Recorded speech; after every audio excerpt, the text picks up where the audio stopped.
Boa noite, vamos lá. Como prometido para alguns aí, vamos de direito penal. Estudando direito penal, aula 1, vou fazer aqui. Essa primeira aula vai ser bem uma introdução mesmo, aquela primeira parte da apostila. Eu, particularmente, lendo aquele texto, tem algumas partes ali que eu tenho umas críticas pessoais, tá? Mas isso fica com um bate-papo informal depois. Independente disso, eu vou fazer aqui o melhor possível com o que eu tenho, com o que eu vi que aparece ali naquele início de texto. Depois a gente continua evoluindo, botando aula 2, 3, 4, conforme for sendo possível dentro do tempo. Vamos lá. Cara, vou começar com a evolução histórica. Eu vi que ele trata um pouquinho disso, então eu fiz uma evolução histórica, eu acho que é interessante e faz com que as pessoas se situem e entendam um pouquinho mais sobre isso também. Então vamos lá.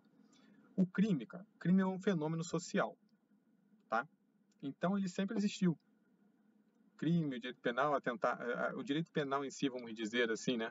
Não com esse nome, direito penal e tudo mais, essa coisa de tentar punir quem fez algum mal, isso sempre existiu. O crime é um fenômeno social. Então tá lá, ó, desde os primórdios, mas não estava relacionado à ideia de justiça, e sim de vingança. Essa era uma grande diferença, não era justiça que se procurava, era vingança. Hoje nós estamos em busca de justiça, antes era puramente vingança. Então, desde os primórdios, tem lá a evolução, a gente procurava, na verdade, vingança. Então, essa vingança, ela durante a evolução, teve 3 fases, que era vingança divina, depois passamos à vingança privada e, por último, vingança pública. Por último, eu estou dizendo nessas classes de vingança. Hoje, lembrando, nós não estamos atrás de vingança, nós estamos atrás de justiça, tá? Então, durante o período que vigorou como interessante a vingança, que isso era o pensado, tivemos essas 3 fases. Vingança divina. A gente está falando aqui de um mundo místico e cheio de crenças. A ciência já não era tão evoluída e aí tudo era atribuído a deuses, né? Então era um mundo que tinha ali a crença em vários deuses, totens, e o que acontecia? Não se sabia explicar muito bem as coisas e tudo era assim, um dos deuses ficou irritado e mandou trovão, mandou chuva, mandou seca. Tá vendo? Esses fenômenos eram atribuídos ao humor do deus. Ele ficou irritado e tal e fez alguma coisa. Então todos eles acontecia porque tinham sido desagradado aqui a esses deuses, certo? Então o que acontecia? Ocorria um homicídio, um crime, alguma coisa que era contra o ordenamento ali normal, a estrutura daquela sociedade, e eles acreditavam que você estava irritando o próprio Deus. Ou ali se acreditava em vários deuses, né? Um deles. E aí o que acontecia, cara? Esse Deus irritado, ele vai mandar uma seca e todo mundo vai sofrer. Ou ele vai mandar uma inundação e todo mundo vai sofrer por causa de fulano que fez alguma coisa. Então, olha lá, necessidade de punição pelo próprio grupo, para que não sofressem retaliações das divindades. Então, o próprio grupo ia lá e punia a pessoa que cometeu algum ilícito, com medo de que os deuses ficassem irritados e mandasse essa retaliação. Então, uma vez que talvez aquele Deus, vendo que ele já tinha sido punido pelo próprio povo, era uma forma de tentar evitar essa retaliação divina. Certo? Aí passamos, então, para um período de vingança privada. No período de vingança privada, essa vingança, ela parte da própria vítima. Quem foi vítima de alguma coisa, ela quer se vingar daquela pessoa.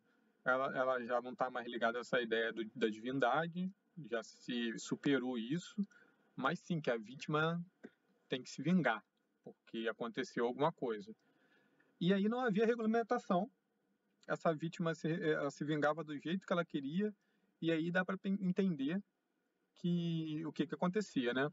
Essa vingança muitas vezes era desproporcional, ela passava da pessoa do delinquente, às vezes ia na família do cara, ou nos vizinhos, alguém que ele gostava, enfim, era desproporcional, o cara ia cheio de ódio, se vingar e ia além. E aí, desproporcional, passando da pessoa, não era raro que levava muitas vezes a conflitos entre sociedade, era uma guerra, né? aí o outro ia defender, a família ficou contra, e aquela outra família, e imagina a situação que se criava. Aí ocorre depois uma evolução social, onde passa a se ter código. Ainda é vingança, ainda é privada, a pessoa que sofreu, a vítima, tem direito lá a se vingar, mas agora não está sem regulamentação, pelo menos começou a vigorar uma regulamentação. Então veio o Código de Hammurabi, trazendo a lei de Talião, olho por olho, dente por dente, entendeu? O cara lá, alguém ia lá e matava uma pessoa. Aí o pai daquela pessoa não teve o filho não morreu? Ele podia ir lá e matar o filho do cara que matou também. Passava da pessoa. E por aí vai. Aí também não era aquela, tá? Era olho por olho. Tá? Essa aqui do Gandhi fui eu que botei aí, tá? Lógico que não era nessa mesma época que isso veio, olho por olho e o mundo acabará céu. Mas é bem isso mesmo. Eu sei que a vontade é de vingança, então se aconteceu com a gente, nós não somos a pessoa adequada para falar e tentar agir, porque se for, vai com emoção e acaba se vingando e não procurando justiça, e as consequências disso nunca foram boas, então não acredito que vai ser agora, né? É fogo tentar segurar isso, mas é uma realidade. Então vamos seguir. Vingança privada, vingança pública. Agora não é mais vingança privada, é uma vingança pública. Isso era por causa do monarca. Na verdade, foi para tentar fortalecer o Estado. Não é mais o cidadão. Entendeu? Ó, o cidadão, lá no início, a vítima fazia o que ela queria. Depois já veio um código ali dizendo que ela podia sim se vingar, mas, ó, nesses termos aqui. Você não pode mais ficar extrapolando daquele jeito. Já tinha ali uma intervenção. E agora o Estado começa a perceber que ele precisa ganhar poder. E nessa dele tentar ganhar poder, o que ele faz? Ele traz para si a vingança. Ainda é vingança, ainda vai ser uma vingança, porém quem vai aplicar aquela vingança não é mais a vítima, é o Estado. Cara, e lá, fortalecimento do Estado. Nem por isso ela deixou de ser cruel, não. Esse período era forca, guilhotina, é, aquela vingança podia atingir familiares, gerações, e por aí vai. De acordo com o que o Estado também estabelecesse ali, não deixou de ser vingança, só não era mais a vítima que ia lá e aplicava vingança, e sim o Estado. A não ser que o Estado mandasse, deixasse, de alguma forma, mas era um fortalecimento do Estado. Então essas foram as 3 fases, 3 tipos de vingança. Depois vai se evoluindo até chegar a esse momento que a gente vem vivendo e tentando esquecer a vingança, e hoje a justiça tem sim um caráter retributivo, mas é mais pensando na prevenção e na recuperação do que vingança está fora. Não estamos mais nessa fase. Agora vamos falar um pouquinho, vamos dar uma percorrida rápida em direito penal no Brasil. Cara, lá no início da colonização, né, qual era? Era ordenações afoncinas, que estava vigorando em Portugal. E aí também aconteceu aqui, ordenações afoncinas, depois veio em 1514 ordenações manuelitas. Essa aí a particularidade era o seguinte: essas ordenações manuelitas, ela não definia qual era o tipo, o que era crime e nem qual era a pena. Isso ficava a cargo do juiz. O juiz que olhava e falava, ó, isso eu acho que é crime e eu acho que a pena é tal. Era solto, o juiz era livre para decidir isso, entendeu? E ali outro interessante ali é o seguinte: você vê que era pelos nomes, né? Alfonsinas, Manuelitas, Manuelinas, enfim. E aí, vamos evoluindo. Vem a compilação de Duarte Nunes, depois ordenações filipinas. Essas ordenações filipinas, ela tinha um caráter religioso muito forte. O Estado, a igreja, durante muito tempo, ela foi muito ligada. Então, assim, era um caráter religioso muito forte, mas também muito cruel. As penas ali eram bem cruéis. Para quê? Para gerar um temor nas pessoas, medo mesmo. A ideia desse momento ali era isso, era ligada muito à religiosidade, mas penas extremamente cruéis para fazer com que a pessoa ficasse com medo. E aí caminhamos para a independência do Brasil, né? Tivemos a Constituição de 1824, que gerou lá o Código Criminal do Império. Depois, nesse Código Criminal do Império, a gente começa a ter uma humanidade mais ali, ó, direito penal mais protetivo e mais humanitário. Depois caminhamos para o Código Criminal da República, 1890. Esse código também ele já acaba com a pena, ó, tá ali, proibição de pena de morte e de caráter perpétuo. Então você vê que vai evoluindo essa situação. E 1932, consolidação das leis penais. Por fim, 1942, o Código Penal. E o Código Penal de 1942 é o que está até hoje aí vigente. Então, nós estamos trabalhando com o Código Penal de 1942. A parte geral desse código ela foi ali reformulada em 1984. Então, nós tivemos ali uma reformulação da parte geral. O Código Penal, para quem não conhece, é dividido em parte geral e parte especial. A parte especial é que vai dizer lá, começa realmente dos crimes e tal. Mas a parte geral ela foi reformulada em 1984. Não é só o Código Penal que traz leis penais, né? Nós temos leis penais especiais, leis que estão fora do Código Penal, lei de drogas, que já teve recente mudança e por aí vai, Maria da Penha. Então, assim, nós temos leis penais especiais, fora do Código. Isso aqui foi um panorama geral para quem não conhecia, começar a ficar por dentro do que é isso aí do direito penal. Então, vamos lá, direito penal. Cara, existem críticas à nomenclatura, dizendo que o mais apropriado seria direito criminal. A gente não está falando só da pena, a gente está falando do crime e tal. Mas olha só, seguinte, esquece isso. Isso é legal para se aprofundar em algum momento, mas esquece, vamos ficar com direito penal. Por quê? Porque a Constituição trata como direito penal, o nosso código não é um código criminal, é um código penal, a doutrina fala direito penal, então ficaremos com direito penal. Aí vamos lá. Aí começou esses nomes, quem assistiu a aula ali de direito administrativo comigo, eu já comecei a falar para a gente não se espantar com essas coisas, colocam mesmo um monte de nome, às vezes é muita informação ao mesmo tempo, vai com calma, se é o teu caso, para você é tudo muito novo, assiste de novo, mas vai entendendo que tu vai ver que às vezes é muito pagar mistério, não tem nada demais. Se eu te perguntar, o direito penal, aspecto formal ou estático? Cara, formal, de formalidade. Como que ele é formalizado? Como que o direito penal vem formalizado? Estático, de estar parado. Ele fica lá parado, quieto. O que é? Que está formalizado, parado e quieto. É o conjunto de normas, é o código. O Código Penal, as leis penais, esse conjunto de normas é a forma com que ele está sendo formalizado, ou seja, o aspecto formal dele é esse conjunto de normas estático, porque fica parado, né? Uma vez criado, está lá, aguardando. Se precisar, a gente saca a mão dele para utilizar. Mas formal e estático é isso, o conjunto de normas. Lembrou disso? Apareceu isso sobre aspecto formal, estático, penal, que estava lá, tá falando de conjunto de normas, entendeu? Aspecto material, a gente está falando de matéria, do objeto, matéria, material. Então, assim, se é um conjunto de normas, o que esse conjunto de normas está protegendo?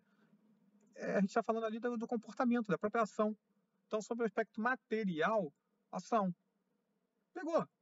Pode ficar, pô, caraca, aspecto formal, estático do direito penal, aí começa, pô, é a lei, é o código. Ele está formal, formalidade, por onde ele é formalizado, é estático, ele está parado, enfim, aspecto material é a matéria em si. A matéria é o quê? O comportamento, e assim vai. Aspecto sociológico ou dinâmico. Ó, um era estático, outro é dinâmico. Dinâmico, movimento, sociológico, sociologia, sociedade. Então, assim, é como a sociedade vê todo esse comportamento e como ela faz para controlar isso. Então, aspecto sociológico ou dinâmico, controle social. Entendeu? Sociológico, sociedade, dinâmico, porque vai mudando esse controle social, essa forma de controlar, a forma com que as pessoas agem, ela vai mudando de acordo com região, tempo e tudo. Então, é dinâmico, não é estático. Entendeu? Eu acho que essas coisas, para quem não estuda nada na área, bate o olho e fica com medo. Mas, ó, tem nada demais. Vamos seguir aqui, norma penal. O que vai diferenciar das demais normas do ordenamento jurídico é a sua consequência. É isso. Para dizer que a norma penal é porque ela tem uma consequência bem grave.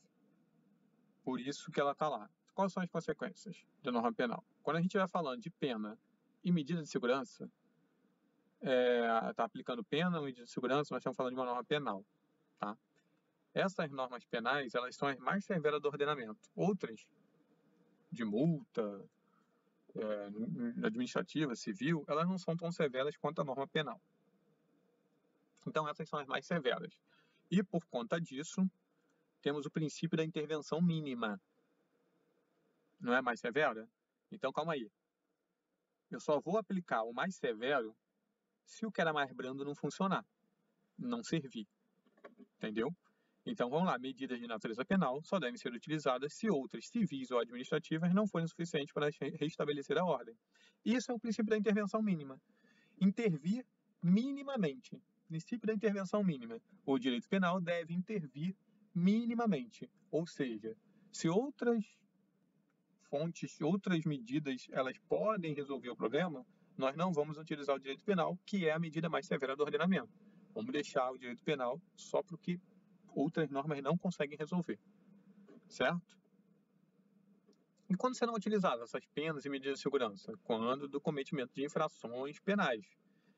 Aí você pode fazer um caderninho, se quiser, ficar batendo isso aqui, a norma penal, pá, norma pena, uma norma é penal quando é aplicado pena ou medida de segurança, e essas penas ou medidas de segurança elas só vão ser aplicadas com intervenção. Aí é mantra, tá, cara? É ficar revendo isso aqui, depois vocês vão pegar esses slides, que é o caso de ficar só batendo o olho e tentando lembrar. Só vão ser aplicadas com intervenção mínima se outras normas do direito civil ou administrativa não forem suficientes. E as condições são utilizadas. Quando é que é utilizada pena e medida de segurança? Quando o cometimento de infrações penais. O que são infrações penais? Vamos falar agora. Infração penal, ela é crime ou contravenção penal. Infração penal é o gênero, e aí ela tem duas espécies, crime e contravenção penal.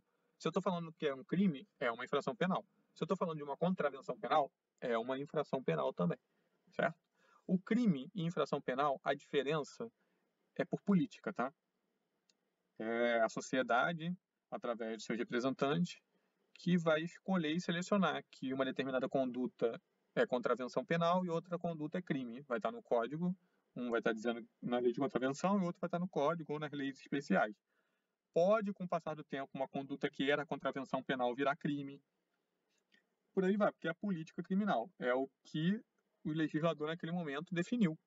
Eu defino isso como crime e isso como contravenção penal. E o crime ele vai ter pena de reclusão e detenção e a contravenção penal só prisão simples. Não pode reclusão e detenção.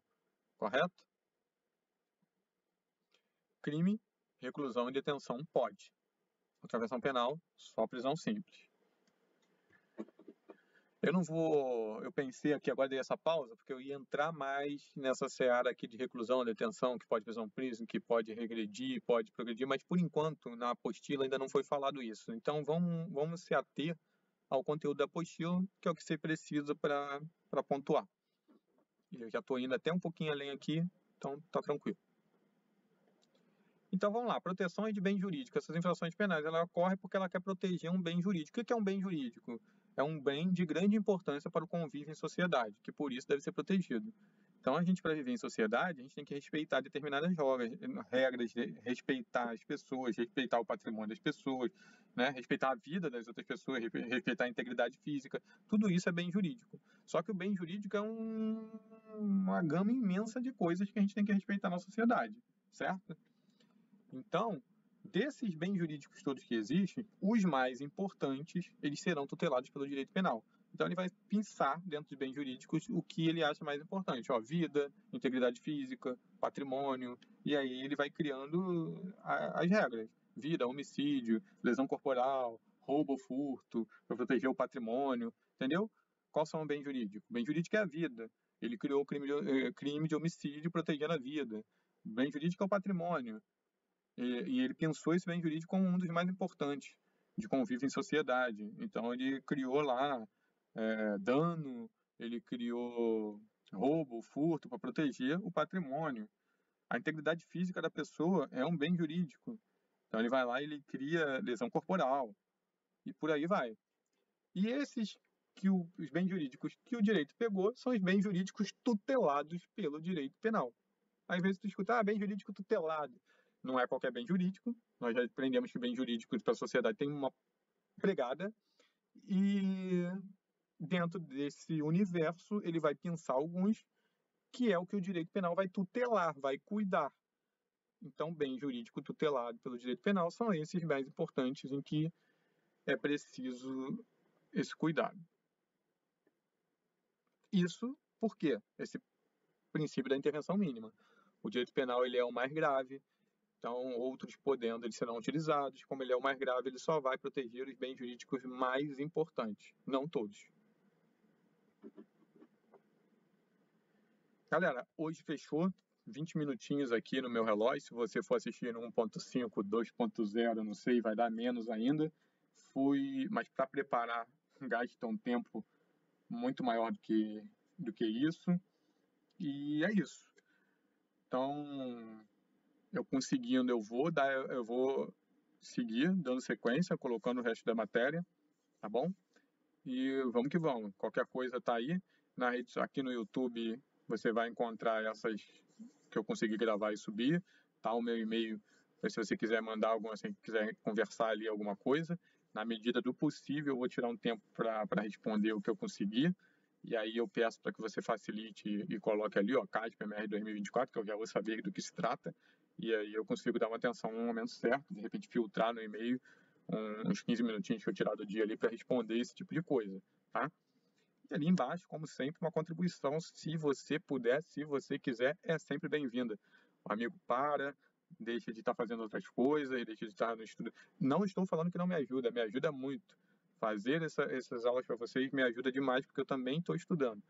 Então, ajuda ali. Mas eu também paro outras atividades. Todo mundo aqui faz aí suas atividades, seus serviços extras para ganhar, e aí você tira tempo disso, cansa, enfim, podendo, será de bom grado, tá bom? E vamos nessa.